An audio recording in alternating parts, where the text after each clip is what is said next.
So we discussed this standard.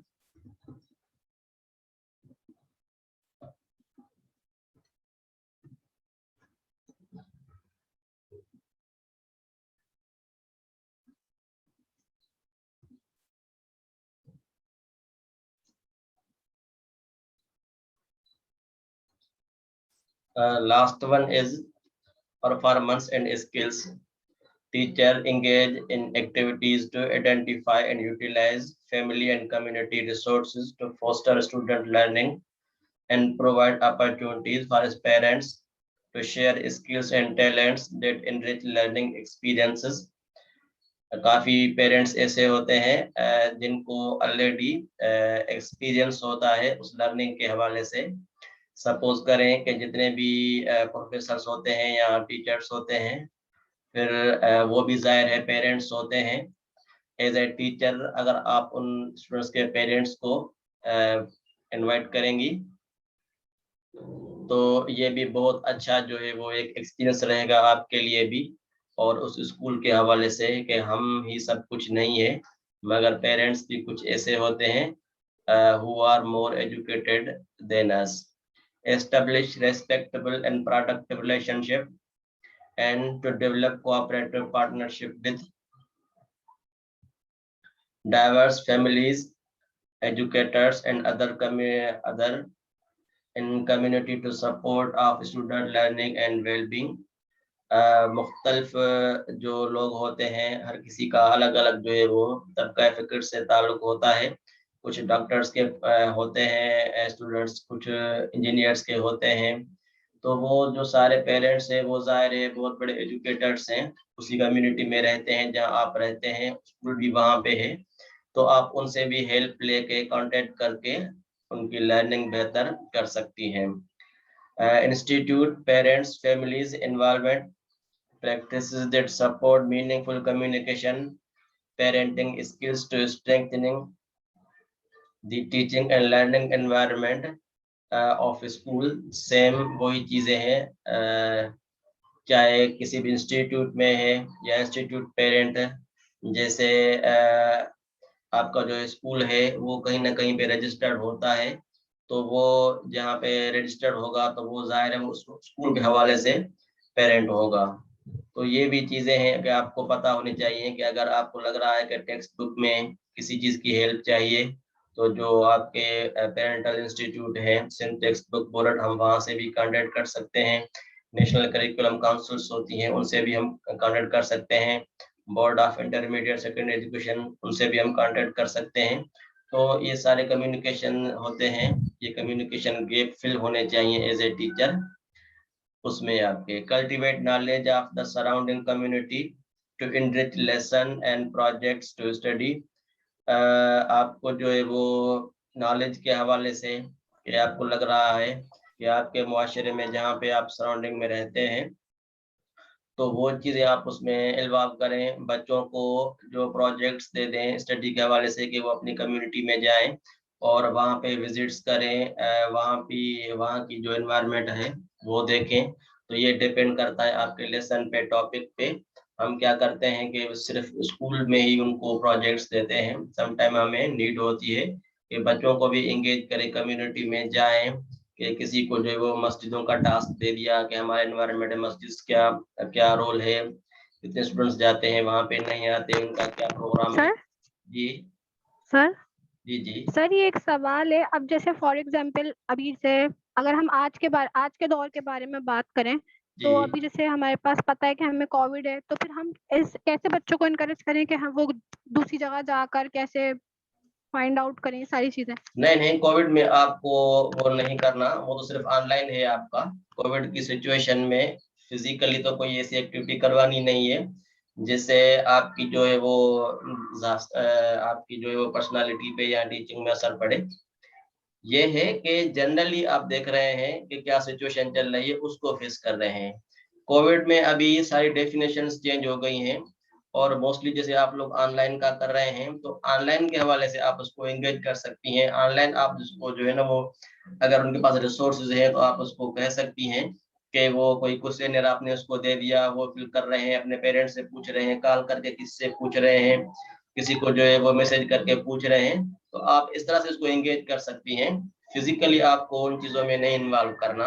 ये question आपका बहुत अच्छा था, और हमें एज ए टीचर मालूम होने चाहिए कि किस कंडीशन में कौन सा हमें जो है वो काम करना है, इस हवाले से आपको फोकस करना है। बाकी कोविड के हवाले से फिजिकली सारी चीजें जो है वो पोस्टपोन है, तो आप लोगों को उनको इन्वॉल्व नहीं करना। और लास्ट में है link schools with business, industry and community agencies. आपका स्कूल का ताल्लुक सिर्फ स्कूल से ताल्लुक नहीं हो। वो कहते हैं कि बच्चों की लर्निंग के हवाले से आप उसकी कोई ट्रिप करवा दें किसी भी बिजनेस जो है वो एजुकेशन इंस्टीट्यूशन में, या कोई जो बड़ी कंपनी है, या कोई कॉरपोरेशन है, कोई फर्म है, या कोई इंडस्ट्री है, आप बच्चों को वहां पे लेके जाएं, उनका उनसे लिंक करवाएं, वहां पे आप उसको इंटर्नशिप करवाएं, आप वहां उसको अपॉर्चुनिटीज दें। और जाहिर है वो लोग जो होते हैं नहीं उनको अलो करेंगे, तो एज ए टीचर ये आपको अपनी वहां पे कोलाबरेटिवली एक जो है वो अपनी स्किल्स यूज करनी है, ताकि बच्चों को एनवायरनमेंट मिले और बच्चों का जो माइंड है वो ओपन हो, उनको समझे कि कोई गाइडलाइन मिल जाए, काउंसलिंग मिल जाए एज ए टीचर आपको। उसके बाद इंडस्ट्रीज जितनी भी हैं उससे भी आप उनका भले लिंक करवाएं, अगर आप बड़ी क्लासेस में पढ़ा रही हैं साइंस के हवाले से, या जो है आपका बीकॉम के हवाले से, तो ये भी इंस्टीट्यूट हैं, उनसे आप जो है वो करवा सकती हैं। एंड कम्युनिटी एजेंसीज, जितनी भी जो है वो इदारे हैं, एजेंसी यहाँ पे एक इदारा है कि कम्युनिटी में जितने भी जैसे कुछ वेलफेयर कम्युनिटी होती हैं, अब उनका काम क्या होता है, वेलफेयर होता है। क्लास में जाहिर है कि कुछ स्टूडेंट्स ऐसे भी होते हैं जिनको वेलफेयर चाहिए होती है, आपका उनसे कांटेक्ट करवाना, ताल्लुक करवाना, उनकी हेल्प करवाना, तो ये भी एज ए टीचर आप पे एक फरीजा बनता है इस हवाले से। तो इसको यहाँ पे हम इन करते हैं। अब जो स्टूडेंट्स प्रिपेयर है वो अपना नाम बताए और स्टैंडर्ड बताए, तो मैं वो ओपन करता हूँ। सर मेरा नाम रूबा है। जी सर मेरा स्टैंडर्ड स्टैंडर्ड 10 है और उसका 10.3 का मुझे देना है